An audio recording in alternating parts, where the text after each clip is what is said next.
For several decades, the ES has been Lexus's mid-size sedan offering. For 2026, it receives its most significant redesign in the model's history. Before we get into what's new and what's changed, do us a favor, hit those like and subscribe buttons below to get all of our latest content. With the discontinuation of the full-sized LS, the ES is now the largest sedan in Lexus's lineup. And for 2026, it's even bigger than before. It's 6.5 inches longer, 2.2 inches wider, and 4.5 inches taller. In comparison, that makes it closer to the size of the LS rather than the previous ES. As you can see, the styling has been completely revamped as well, and it adopts Lexus's latest language. That means it's a lot more beveled and sharp and angular. And right here at the top, there's a narrow slit that's exclusive to this hybrid model. There's also an all-electric model, and just doesn't have that. Otherwise, the styling between the two are very similar. Here in the hood, the designers got pretty brave when you consider the rest of the car. There's this really complex coved out section that helps to lighten up some of the weight on the hood, but also kind of suggests that there's also maybe some muscles rippling underneath. As unusual as this section might be for a Lexus, I really like it. From the side, this ES takes on a much more sporty and sleek personality with this tapering roofline that kind of trails down to a little point at the end.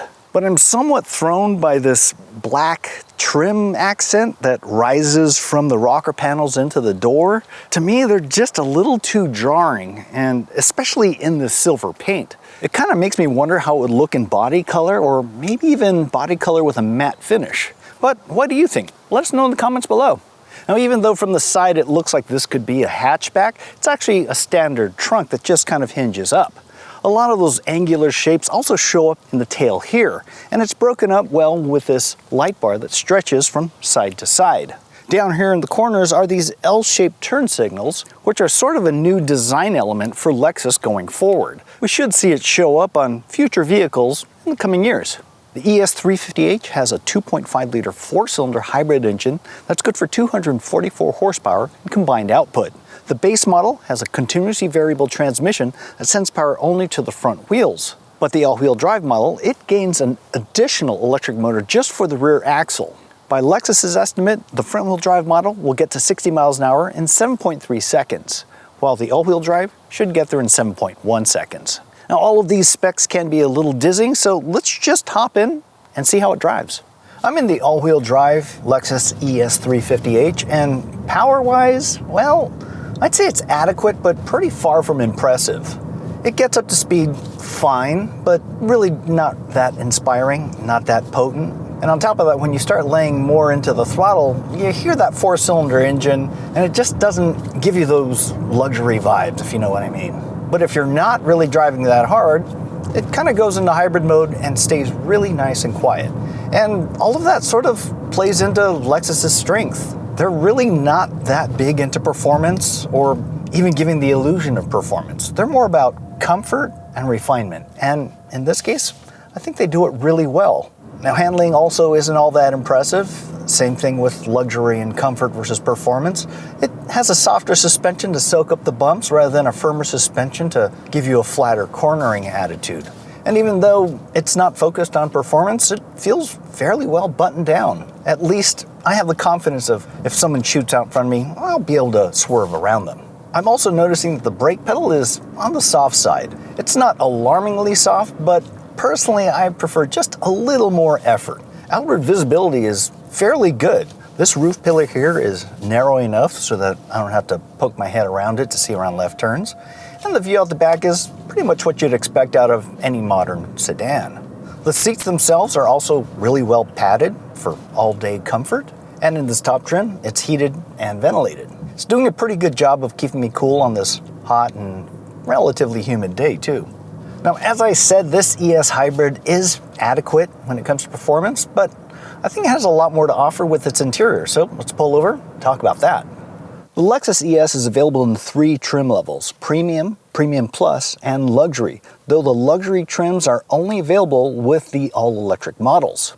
Standard features for the premium trim include this sunroof, this large 14-inch infotainment touchscreen, this 12.3-inch digital instrument panel, and new luxe synthetic leather upholstery. On top of that, you get heated and ventilated seats, a heated steering wheel, a 10-speaker audio system with satellite radio and Spotify streaming, wireless Apple CarPlay and Android Auto, and a wireless phone charger.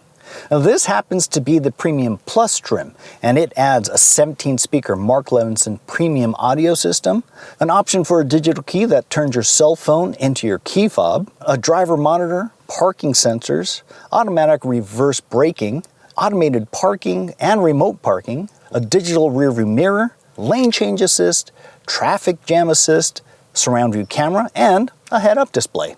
Design-wise, the ES is pleasantly modern and comfortable. There's not a whole lot going on here. It's a simple horizontal dashboard with this huge touchscreen in the middle. I like where it's placed. It's right in my sight line, and it's not all that distracting to use while I'm driving. Materials quality is actually pretty good, even for a Lexus. In some Lexuses in the past, I felt some flimsy plastic materials, but I'm not getting any of that here. We have nice padded materials all throughout the door and even on the center console. The plastics here are much more sturdy than I felt in other Lexus vehicles, and everything just sort of feels nice in your hand. On the other hand, storage could use a little improvement. We have some rather small cup holders, but we do have a large center armrest bin with this dual hinge lid. There is a little bit of a shelf underneath, which helps because the door pockets are rather small.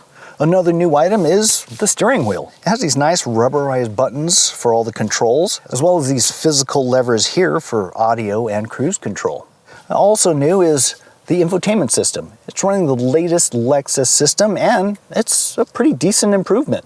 It actually adds a home button, which simplifies some of the navigation around all the menus. The menus are logically arranged, and it's just fairly easy to use. Also new, you have these shortcut widgets, which allow you to kind of customize your most commonly used features. There's also a drive recorder feature, which is sort of like an advanced dash cam. It has multiple camera views, and it automatically senses if there's been an impact or a break-in and starts recording. With a larger dimension, this new ES gains about ½ an inch of headroom and a whopping 3½ inches of legroom, but you're probably not going to notice that added legroom because, as you can see, there is a ton of space to stretch out. I'm 5'10", sitting behind the driver's seat, which is set for me, and I would be comfortable back here for a very long road trip. I have plenty of thigh support, and the materials quality back here is almost as nice as the front. Here in the center armrest, it's nicely padded, and you have some small cup holders that sort of fold out. And up here in the center console, you have 2 USB-C charge ports. Now, there is one thing that the electric ES gains over the hybrid, and that's the executive rear seat option, which gives you all of the crazy premium luxury you'd expect from Mercedes. It has an ottoman on the right side. It has massaging, heated, and ventilated seats. It's everything you need, although it doesn't have control for audio or navigation. Here in the trunk, we have 17.4 cubic feet of cargo space, which is about 3.5 cubic feet more than the previous generation. And as you can see, it's a very wide and very usable space. Underneath the floor is a shallow bin, which could come in handy for some things you don't want to keep out in the open. And you also have some handy hooks here for your shopping bags. The rear seat backs do not fold down to allow for more cargo space, but there is a center pass-through for longer items. A powered trunk lid is also standard on all ES models. Prices for the ES 350h start just above $51,000 for the premium trim and just shy of $56,000 for the premium plus. If you want all-wheel drive, it's only $1,400 more. These prices undercut the German rivals from Audi, BMW, and Mercedes by several $1,000s, making it quite a bargain for a luxurious and comfortable midsize sedan. That said, while it lacks the performance and sporty nature of its German rivals, it makes up for it with comfort. And if that is your priority, I highly recommend the ES 350h. But that also calls into question something else, and that's the all-electric ES 350e and 500e models that are actually less expensive in the premium trim. If it were my choice, I'd actually go the all-electric route instead. But what would you do? Would you go for the hybrid to allay some of those range anxiety issues, or just jump headfirst into the EV? Or maybe stick with the tried and true German rivals? Let us know in the comments below. As always, thanks for watching, and don't forget to hit those like and subscribe buttons below, and we'll see you in the next review.